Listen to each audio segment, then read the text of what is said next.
Hello everyone and welcome to The Break Run. My name is Frank. And I'm Matt. And I'm Kevin. And today we're going to be discussing the new ticket system for Walt Disney World. That's right. Just recently at the Walt Disney World Resort in Florida, they upgraded to a demand tiered ticketing pricing system. So they're going to be charging more on days that are considered peak days. Yeah. So now they have 3 different levels for the different parks. So Magic Kingdom will be on a level a little bit higher than Animal Kingdom, Epcot, and Hollywood Studios. Yeah. But for a value day, which is considered a less popular day, will be $97. For a regular day, it will be $102. And for a peak day, it's going to be $114 for a single day ticket to one of those 3 parks. Magic Kingdom, obviously, a little more than that. Yeah. So what are your thoughts on this? I mean, this is pretty big deal. They are they're increasing their prices by a lot. So. Well, it's definitely a form of revenue management, and we're starting to see that as a trend in the industry. We're seeing it in hotels. We're seeing in airlines. Airlines were one of the first businesses to start this. Now it's theme parks. And now theme parks are getting it. They're just merging with hospitality, like we talked about in our Universal Studios Hollywood analysis, which seems not too long ago we were just discussing, hey, like, do we think this is going to go to other parks? And we were like, probably, but I mean, personally, I was thinking more or less, we even said maybe Disney. I thought it was going to be maybe later. So they were going to sit back, see how it would work at Universal Hollywood, and then adapt it. But just like a month later, it's already now in full swing. So now, of all the parks in the world, personally, I feel Disney World is the best place to implement this tiered pricing. Oh yeah. Because Disney World, their entire market is vacationers. Yes, they have a small percentage of annual pass holders and locals, but majority, they're looking with the magic bands and everything, they're looking for people to come. So people are going to come on their holidays no matter what. Yeah. So to me, from a business perspective, this is fantastic. So they're gonna maximize their profits. They're increasing their ticket price from $97 to $114. And that's not even at Magic Kingdom. And people aren't realizing that. So with this, they're just saying, oh, they're adapting a new pricing system. They're not really thinking, oh my gosh, Disney just raised their prices this much money. Right, because vacationers aren't going to see this price. They're going to see the price of 2-day tickets, 3-day tickets, whatever, how many days they're staying. Most vacationers are not going to say, well, we're not going to go to Disney in July. We're going to change all our plans to go in September to save a few bucks. They're going to come whenever they can come. Exactly. That's just how it's going to be. Absolutely. Go ahead. In the parks myself, I haven't really seen any changes in attendance at all for when I've been, but you know, so it's a good place to test it because you don't really see it that much, and it's a good place to like see how it's going to grow and how it's going to affect other industries.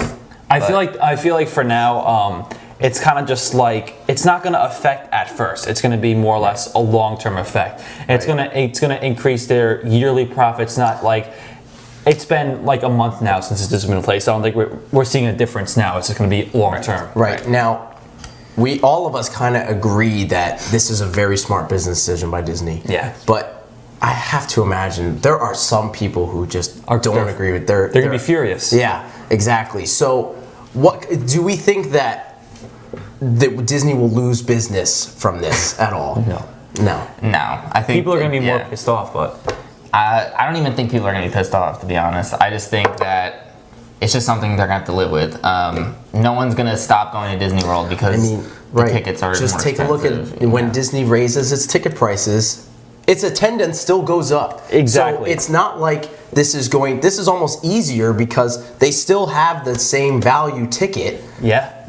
And that's the same price. And just as we were talking about in the Universal Hollywood pricing video, it helps plan with staffing and attendance crowds, so they know, all right, about this much is gonna. I mean, they already know like crowd estimating, but it's a better way. We have this many people already bought tickets. We're gonna need this many employees on this day for blah blah blah. Right, and you're not gonna see the attendance spike that much, or be reduced that much, because the only days you're really gonna see it are on days that single ticket holders go on, which are like Labor Day and Memorial Day and the locals. They're not gonna, vacationers aren't gonna be affected by this at all. So the only days you're really gonna see it be hit are on those days. Which, like, the value days are like in September when it's a slower season for Disney. Which builds into our next topic. They just announced recently that they're doing a Disney After Dark ticketed event, which is basically just like the Mickey's Halloween party or Christmas party that they will charge people, I think it's $149 for 3 hours in the park after dark at a limited capacity event. Yeah. So essentially you're paying $150, which is more than 1 day admission for 3 hours.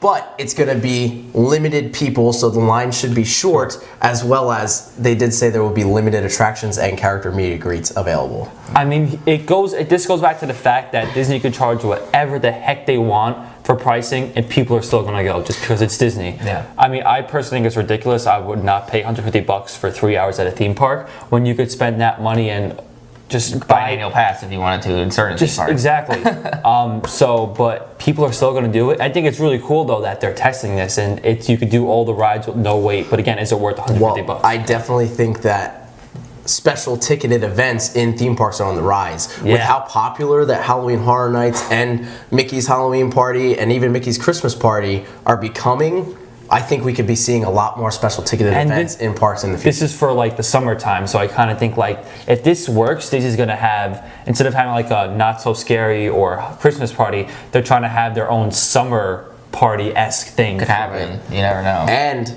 an interesting thing to note: this was the first year since 2012 that Disney hasn't done its 24-hour day. Yeah. So I don't know if it's kind of way to get around it. Yeah. But yeah, I think this is a great topic. It'd definitely be interesting to see where this goes in the industry and what kind of impact it'll make. So let us know what you guys think. Is Disney's ticket price change? Is that going to affect Disney's business? Are regional theme parks or even other multi-day destination parks going to adapt to this system? Also, with special tiered pricing, with special ticketing, is that going to impact theme parks, the industry as a whole? Yeah. Thank you so much for watching our video. Click thumbs up and click subscribe for more upcoming theme park videos. Thanks for watching. See you next week. Have a great day. Bye.